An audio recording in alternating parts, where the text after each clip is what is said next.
بسم الله الرحمن الرحيم الحمد لله رب العالمين الحمد لله رب العالمين والصلاة والسلام على المبعوث رحمة للعالمين نبينا محمد وعلى آله وصحبه ومن تبعهم بإحسان إلى يوم الدين أما بعد.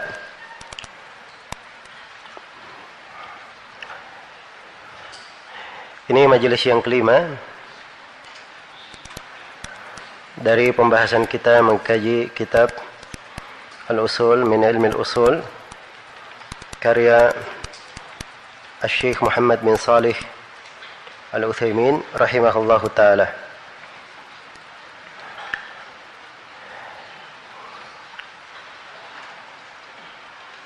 Pada kesempatan ini kita akan memasuki pembahasan tentang al-kalam.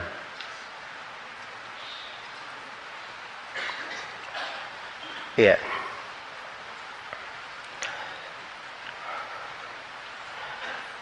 Pembahasan para ulama usul fikih tentang al-kalam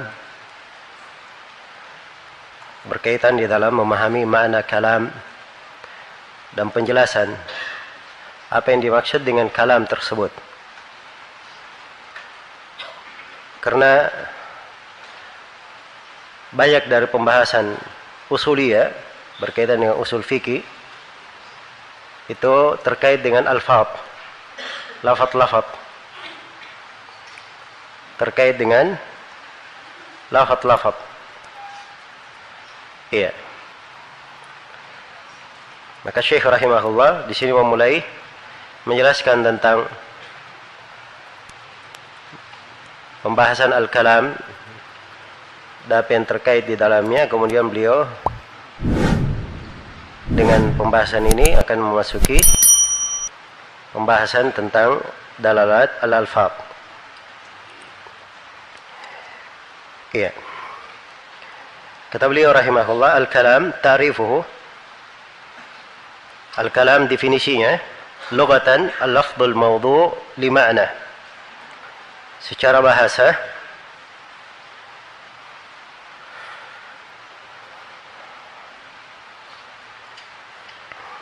adalah lafaz al-mawdu' yang diletakkan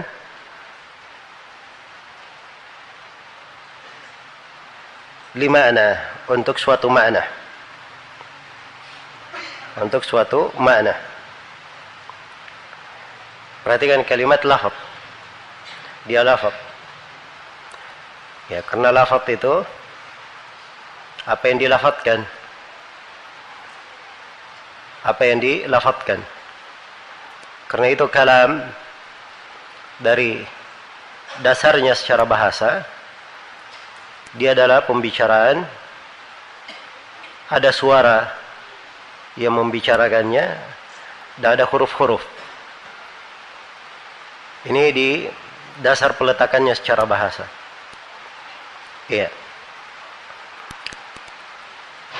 Karena itu ahli sunnah membantah orang-orang Asy'ariyah yang mengatakan bahwa kalam itu hanya ma'ani nafsiyah, makna-makna di dalam jiwa saja. Dan ini keliru dari sisi bahasa. Ya. Kekeliruannya juga tampak sekali dari penggunaan kata kaf, lam, dan mim. Kata ini dalam usul bahasa, kalau ada kaf, lam, dan mim, itu selalu menunjukkan sesuatu yang tampak, sesuatu yang kelihatan. Seperti lakama misalnya. Lakama. Lakama artinya apa? Meninju. Ya. Orang yang ditinju itu tampak atau tidak? Tampak, ya. Kalima. Kalim artinya melukai.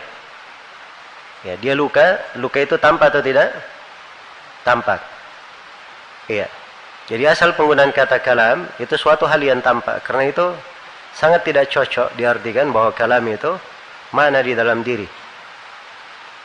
Nah, Karena itu dia adalah lafaz. Dan ingat lafaz itu disertai dengan suara, ada suara yang melafadzkannya, dan ada huruf pada lafaz-lafaz tersebut. Al-mawdu', lafaz yang diletakkan. Ya. Lafaz yang diletakkan limakna, untuk sebuah makna. Lafaz yang diletakkan untuk sebuah makna. Baik, itu kalam secara bahasa. Secara istilah, kita beli wastilahan al-lafdul mufid. Secara istilah, kalam adalah lafaz al-mufid.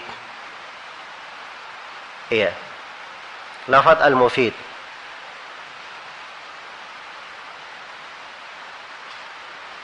Nah, dan ini definisi di kalangan ahli bahasa, mencocoki permasalahan aqdiyah. Beda dengan definisi sebagian ahli nahwu yang mengatakan bahwa kalam itu adalah huwal lafdhul murakkabul mufidu bil wad'i. Iya. Karena itu terdapat kritikan di dalam definisi itu dari sisi pembahasan akidah. Tapi kalau lafaz mufid ini dikenal di kalangan ahli bahasa.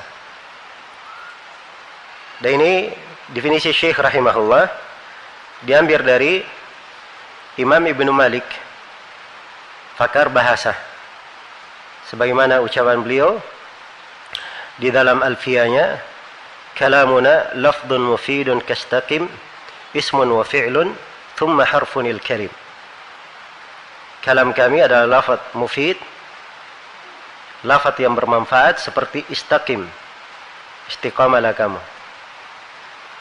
Ya, dan kalam yang mufid itu ada isim, ada fi'il, ada harfun al-karim. Baik. Jadi kalam secara istilah adalah apa? Al-lafdhul mufid. Adapun kalau lafadznya ghairu mufid, iya, maka tidak dikatakan kalam. Kalau lafadznya tidak memberi ifadah, tidak dikatakan kalam. Dikasih contoh oleh Syekh, mithlu Allahu Rabbuna wa Muhammadun Nabiyyuna. Contoh, Allah adalah Rabb kami. Ini lafaz mufid. Sebab terdapat di dalamnya pemberitaan bahwa Allah adalah Rabb kita dan Muhammad adalah Nabi kita. Iya. Baik. Kemudian kata beliau, wa aqallu ma yata'allafu minhu al-kalam ismani atau fi'lun wa ismun. Dan kalam itu paling sedikitnya dia terangkai dari dua isim atau dari isim dan fi'il. Iya. Dua isim atau dari isim dan fi'il. Ini paling sedikitnya. Dan bisa terangkai dari 3, 4. Hanya saja di sini dihitung yang paling sedikit dari kalam. Jadi paling sedikitnya al-kalam terangkai dari 2. Iya. 2 ini bisa isman, bisa dua-duanya adalah isim. Contohnya, misalul awal, contoh yang pertama, Muhammadun Rasulullah. Muhammad adalah Rasul Allah. Iya. Ini dengan 2 isim, Muhammad dan Rasul Allah. Iya. Dan 3 di sini ya dengan apa namanya? Penyebutan lafdzul jalalah, dia bil idhafah. Rasul diidhafakan kepada lafdzul jalalah. Baik. Kemudian paling sedikitnya juga dia bisa dari fi'il dan isim saja. Misalul tsani, contoh yang kedua, fi'il dan isim saya, istaqama Muhammadun. Muhammad istiqamah. Muhammad istiqamah. Iya. Sekira ini jelas ya. Kemudian kata beliau rahimahullah, wa wahidul kalami kalimatun wa hiya al-lafdhul mawdu' li ma'nan mufradin. Ya. Bentuk tunggal dari kalam adalah kalimah. Ya, bentuk tunggal dari kalam adalah apa? Kalimah. Nah, kalam itu pembicaraan, jumlah. Ya, jumlah. Muhammad adalah Rasul Allah. Muhammad adalah Rasul Allah. Kan begitu? Ini satu jumlah. Tapi kalau kalimah dia satu. Muhammad itu kalimah. Rasul adalah apa? Kalimah. Kata kalau bahasa Indonesia. Nah, tapi dimaklumi bahwa kalimah itu ya punya dua penggunaan.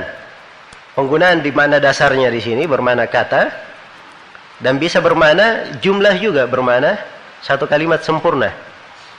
Iya. Karena itu di dalam hadis riwayat Bukhari dan Muslim, Rasulullah sallallahu alaihi wasallam bersabda, asdaqu kalimatin qalaha asy-syair kalimatul labid. Kalimat yang paling jujur, paling benar diucapkan oleh seorang penyair adalah kalimatnya labid. Ya. Dia berkata ala ma khalallahi batilun. Ketahuilah bahwa apa yang selain Allah itu adalah apa? Adalah batil. Iya. Di sini kalimatnya ala ma khalallah batil. Ada beberapa rangkai, tapi disebut kalimat yang paling jujur, disebut dengan satu kalimat. Ya ini istilah ya, dan bukan ini yang dimaksudkan oleh Syekh. Beliau inginkan kata yang lain. Jadi kalau misalnya ya dikatakan Muhammadun nabiyuna, maka Muhammad kalimat, Nabi kalimat. Jelas ya? Dan na juga adalah kalimat. Demikian. Baik. Jadi wahidul kalam, bentuk tunggal dari kalam itu adalah apa? Adalah kalimah. Itu bentuk tunggalnya. Iya. Wahia, yang dimaksud dengan kalimah adalah al-lafdul mawdu' li ma'na mufrad. Ada lafaz yang memang diletakkan untuk bermakna tersendiri. Ya. Bukan bermakna terangkai. Bukan bermakna terangkai. Jadi dengan satu kata itu sudah disebut kalimah. Dia tidak harus kepada kalimat yang lainnya. Tidak harus kepada kalimat yang lainnya. Nah, kalimah ini ada tiga macam. Wahia imma ismun au fi'lun au harfun. Kalimah ini ada tiga macam. Ada yang namanya isim, ada yang namanya fi'il, dan ada yang namanya apa? Harf. Iya. Perhatikan ya, pembahasan di sini agak mirip dengan pembahasan nahwu. Iya. Dan memang di pembahasan dalalatul alfaz banyak kemiripan dengan pembahasan nahwu.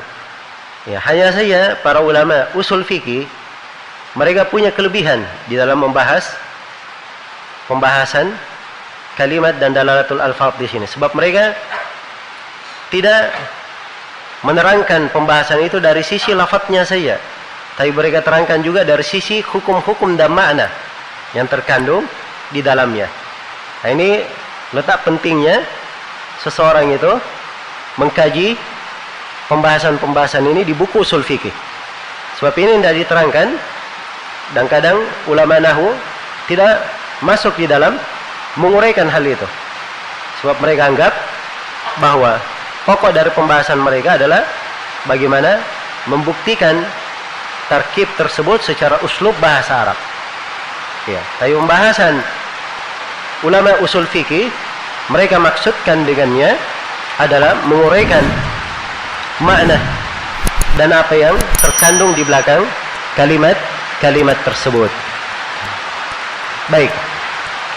Kata beliau rahimahullah, setelah menyebutkan bahwa kalimat terbagi tiga, ada isim, yang kedua apa? Fi'il, dan yang ketiga harf. Jadi terbagi tiga. Setelah beliau sebutkan terbagi tiga, beliau berpindah masuk ke dalam rincian, merinci satu persatu. Apa itu isim? Apa itu fi'il? Apa itu harf? Beliau rinci satu persatu. Kata beliau, fal ismu ma dalla ala ma'na fi nafsihi min ghairi isy'arin bi zaman. Isim itu Bismillahirrahmanirrahim. Alhamdulillahi rabbil alamin.